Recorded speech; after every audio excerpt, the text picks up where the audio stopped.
আসসালামু আলাইকুম। বাংলা রান্নাঘরে আপনাদের স্বাগতম।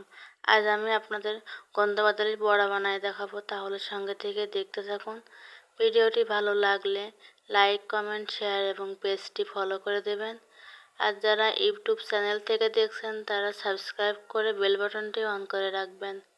ইতিমধ্যে যারা বাংলা রান্নাঘর চ্যানেলটি সাবস্ক্রাইব করেছেন তাদেরকেও অসংখ্য ধন্যবাদ। আর যারা এখনও সাবস্ক্রাইব করেনি তারা সাবস্ক্রাইব করে পাশেই থাকুন। আজ আমি গন্ধবাদালির বড়া বানিয়ে দেখাবো। তার জন্য আমি এখানে কিছু গন্ধবাদালির পাতা নিয়ে নিয়েছি, আর এখানে নিয়েছি 200 গ্রাম খেসারির ডাল। ডালগুলো আমি 2 ঘন্টা আগে ভিজে রেখেছিলাম। এবার আমি বেটে নেব। পাতাগুলো আমি ভালোভাবে সুন্দর করে ধুয়ে নেব। যদিও এটা গন্ধবাদালির পাতা, অনেকে পাদুনি পাতাও বলে, কিন্তু এই পাতাটা বড়া বানানোর শেষে খেতে খুব সুস্বাদু লাগে। এবার আমি ডালগুলো শিলবাটায় বেটে নেব। ডালগুলো আমি বেশি মিহি করে বেটে নেব না, হালকা করে বেটে নেব। ডালগুলো আমি এরকমভাবে বেটে নেব। আমি বেশি মিহি করি নাই, এরকমভাবে ভাঙা ভাঙা করে বেটে নিলেই বড়াটা খেতে সুস্বাদু লাগবে। ডালগুলো আমার বাটা শেষ।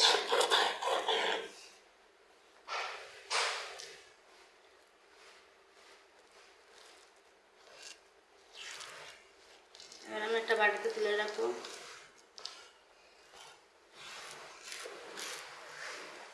এবার আমি গন্ধবাদালি পাতাগুলো বেটে নেব।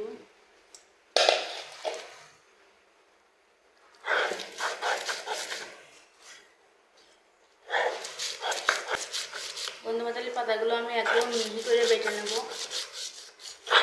আপনারা চাইলে ব্লেন্ডারও করতে পারে। আমি পাটায় বেটে নেব, কারণ ডাউলের বড়া পাটায় বেটে বড়া বানানো যায়, তাহলে খেতে খুবই সুস্বাদু লাগে। তাই আমি পাটায় বেটে নেব। গন্ধবাদালি পাতা বাটা শেষ। এবার আমি তুলে নেব।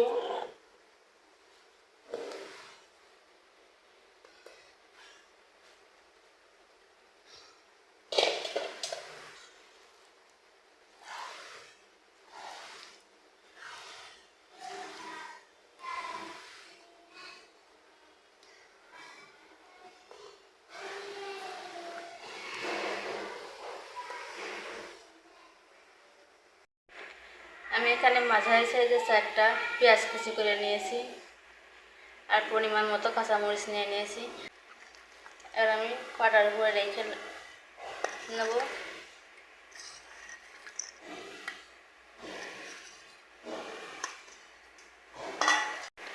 দিয়ে দেব 1 টেবিল চামচ জিরা বাটা, 2 টেবিল চামচ রসুন বাটা,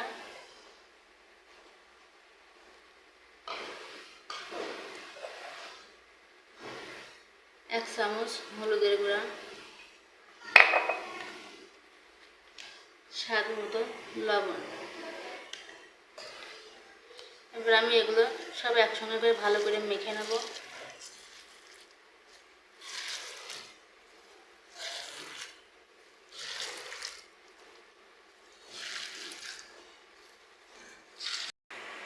ডাল বাটা, গন্ধবাদালির পাতা বাটা, এবার এই মশলাগুলো একসাথে দিয়ে ভালোভাবে মেখে নেব।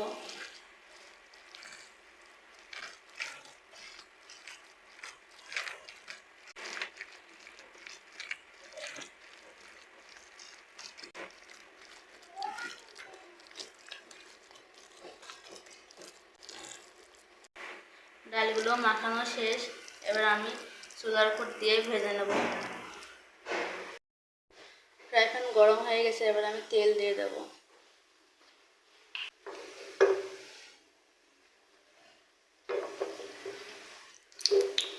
তেল গরম হয়ে গেছে, এবার আমি বড়াগুলো এক এক করে দিয়ে দেব।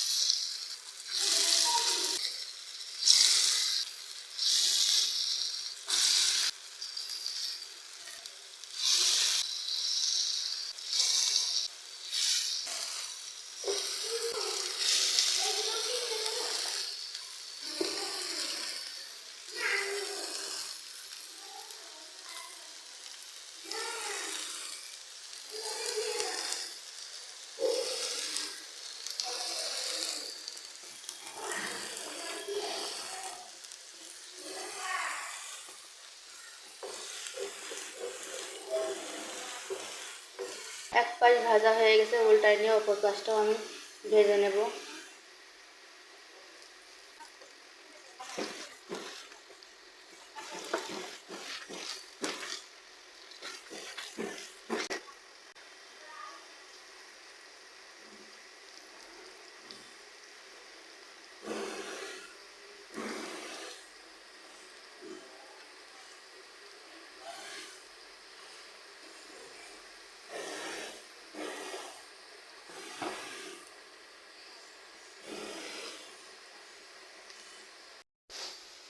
আমি যেভাবে গন্ধকদলীর পাতা খেসারির ডাল দিয়ে বড়া বানাইছি, আপনারা ঠিক একইভাবে বানিয়ে খেয়ে দেখবেন, তাহলে খুবই সুস্বাদু লাগবে। আর ভিডিওটি ভালো লাগলে লাইক, কমেন্ট, শেয়ার এবং পেজটি ফলো করে দেবেন। আর যারা ইউটিউব চ্যানেল থেকে দেখেন তারা সাবস্ক্রাইব করে বেল বাটনটি অন করে রাখবেন। এবার আমি পরিবেশন করে দেখাবো।